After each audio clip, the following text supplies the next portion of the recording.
if you're into that, that's so cool. If you're into that, I think we're not saying you've hit the nail on the head. I will say this, like, I came to songwriting a little later. Like, I was the drummer of the band, and I was interested in songwriting, but I was sort of shy about it, and I kind of was like, what do you guys think of this? What do you guys think of this?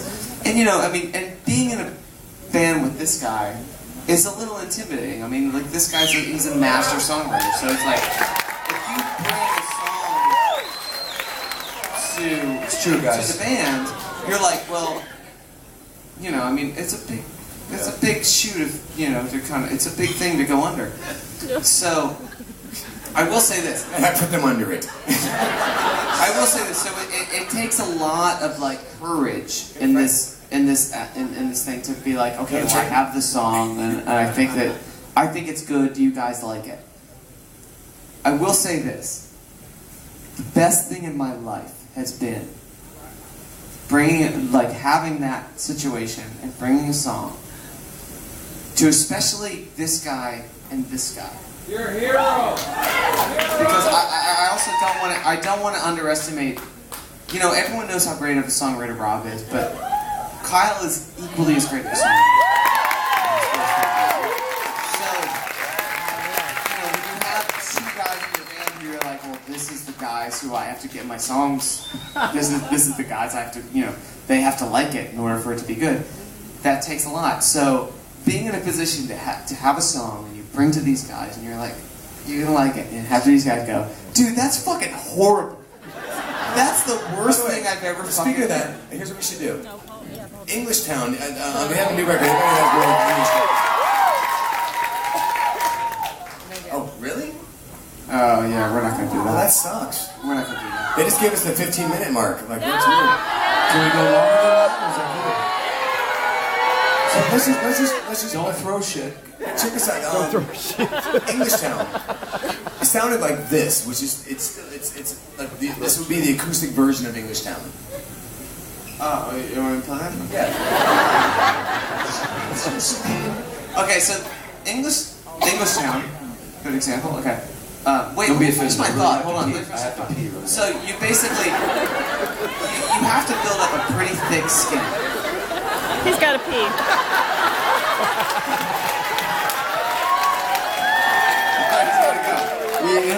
You gotta go. You have to build up a pretty thick skin, because when you bring up a song to these guys, and they're, you know, I mean, these guys have written great songs in their sleep. You know, they've written amazing songs, and you're just like, well, does this thing even hold up? And, you know, and the other part of that is we've known each other since we were kids. Like, we've known each other since we were in our early 20s. So, for me to be like, fuck you, and for him to be like, fuck you, like, But you seem so cool with that. I know. And the fact is, like, we have the ability to be able to do that, and we have the ability to be able to say, dude, that's not good.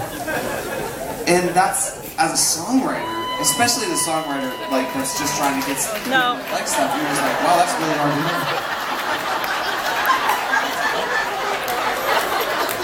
You know, it's funny, like, it's also, like, it's the same thing, like, for me, like, there was that moment where I realized that these are the guys that I like, where I really, they're the only group that I either write alone or I write with these guys.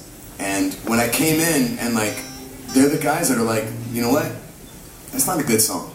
And I felt, like, good about myself. I felt like, really, you know, I brought it in, like, and it's like, you know what, it's not a good song. And the worst fucking part is when I take a day or two and I go, shit, you're right. It wasn't a good song. Like, it just wasn't a good song. You know what I mean? But you have to have people that you rely on to tell you those things that can help you realize. Yeah, which is great. Which brings up with the Englishtown thing. Right. But oh wait, you got a question? But you getting another question? Yes. But this is right here. But he really likes her. I do. She's a Georgia page. What's your question? What's your question? Forget the Englishtown thing. I love you guys, but What's your name? Sherry. Oh, I love your voice. You sound like Tammy Taylor. Oh, you're very sweet. You sound like Tammy Taylor. Isn't her closets? All right. What's your question, Georgia? Thank you for the cruise, but whose idea was it for this wonderful cruise? I know. You know what? It was brought to us. I mean, it was like, you know, it wasn't one of us. Like our manager, Michael Littman, who is somewhere out here in the world, brought it to us. And you know what happened was, we're right at the end of our tour, right at the end of everything we're doing, and before we take our break. And this is like our fan appreciation. This was like that moment that we're like, you know what we can do is like, this sounds like a good idea that we can get on a boat, we can all hang out, we can drink too much, we can make bad decisions, and we can all be on a boat, and, you know, just appreciate the fact that, like, for nothing else, most of you, a lot of you, have been around for 20 years of our life. Like, just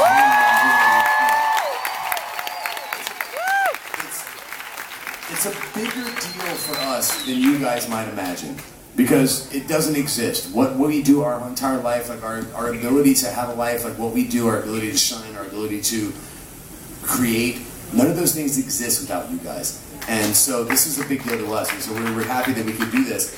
And when they ask us, what right now, you know, we were worried would seem like kind of a stupid thing to do. This seemed like a better thing to do because we want to talk to you guys about how we write songs and how we go about the process, and you can watch us.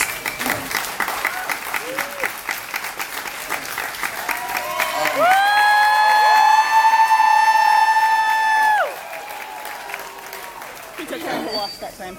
I Kyle peas. I'm getting old. Should we take another question? Yeah. Yeah, We should, actually, you know what? We only have a few. We should let's just do questions. Okay, come here. Hold on. What you got? What's your name? Chrissy, Where are you from? What do you got, Chrissy? Youngstown, Ohio. Hi, Chrissy. I know it's gonna be serious because you guys have fucking t-shirts. No, I'm just curious, is there any songs that your families are like, I cannot hear that song anymore? Every one of them. Our families are sick of us as people, so I gotta say, like do the math. my version of that is like, I'm a dad and I have a daughter. She's gonna be 9, and she literally is as unimpressed with this as you could possibly be. She could give a shit about any of this. Like, she's just like, whatever. Like, Rob, Tom's like, what's that? So not cool. She doesn't care. Like, none of this makes any difference to her. Because all this is something that makes me not be home. So, to her, she's like, you know, I could care less about any of this stuff. Like, none of this is good. And I play a song for her, I'm like, what do you think of this? Like, I just wrote this song, and she's like, anything? Nah. Nothing. And I'm sure you probably have kids, the same. my kids usually just like, it's good. Yeah, that's nice. All the time. Yeah. But it becomes like your mom after a while. It's just like, everything can't be good. Tell me it fucking sucks one time. No, yeah, It's not good. As a matter of fact, good. I have a 15-year-old. Like an awesome compliment. It's good. A 15-year-old, you know, I play him a song It's like when I get awesome his. sex. Do you know John Mayer? It's good. It's good. All right.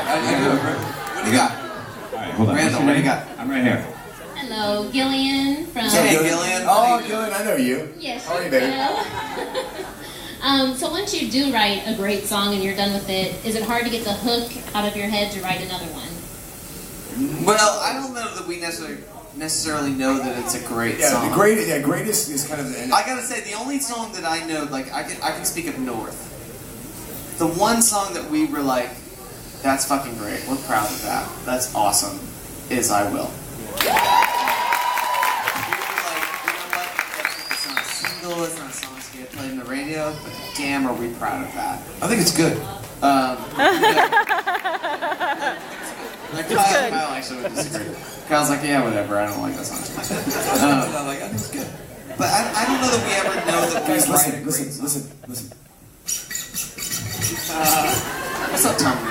Awesome. All right, here we go. Yes. What's your name? Hey, I'm Phil. Where are you from? Fresno, California. What's up, Phil? Fresno. You guys were telling us about your songwriting process and how you submit the CD and they listen to it and add a little bit. Well, it used to be that way. Like, Oh, you yeah, guys- sure. But He submits an email now.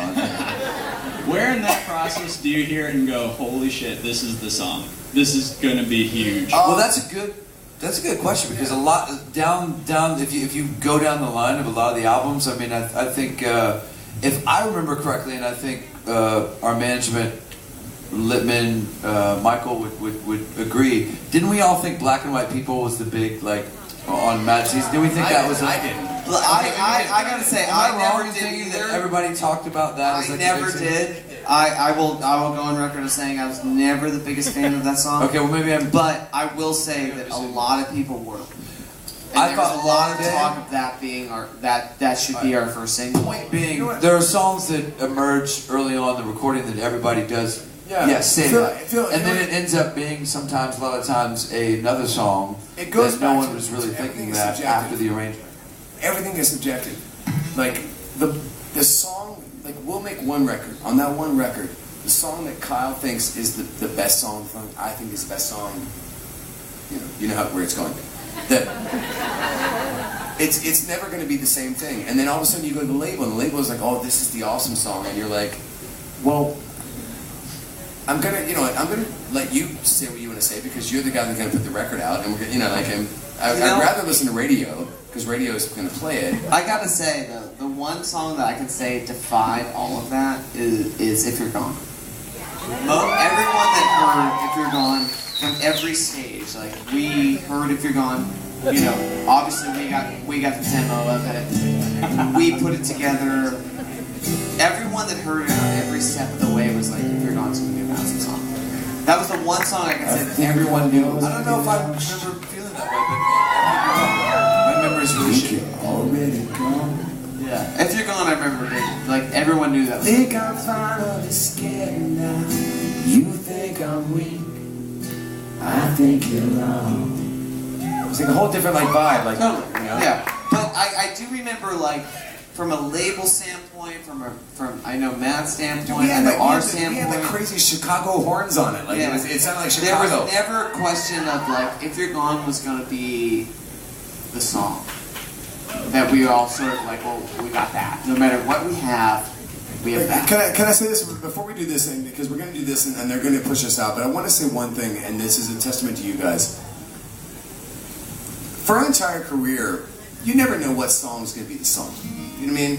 You never know what it's going to be, and it's always dictated by what you guys do. And the idea that we make these songs and that you guys are still listening, sometimes the songs that we thought were going to be hits, they weren't hits, and it doesn't matter because when we come and we play these shows, you guys eat those songs up, and you guys are like, you understand like we understand them, and we're like, because the whole idea about a live show is that we're in the same moment. You guys and us. It's not about everybody else out there. It's not about tastemakers, it's not about anything else. It's about the fact that we're all in a room, we're playing music, you're listening, and we all fucking share it, and we love that moment. So, everything that we're talking about, when we talk about what's a hit or what's not a hit, those things fall third on the list to us after what you guys think about the music that we play. And so thank you guys for giving us a reason to that's all we care about. If we come out and we play a show and you guys like our song, that's when we know it's a good song. And that's how we know it's a good song. So thank you.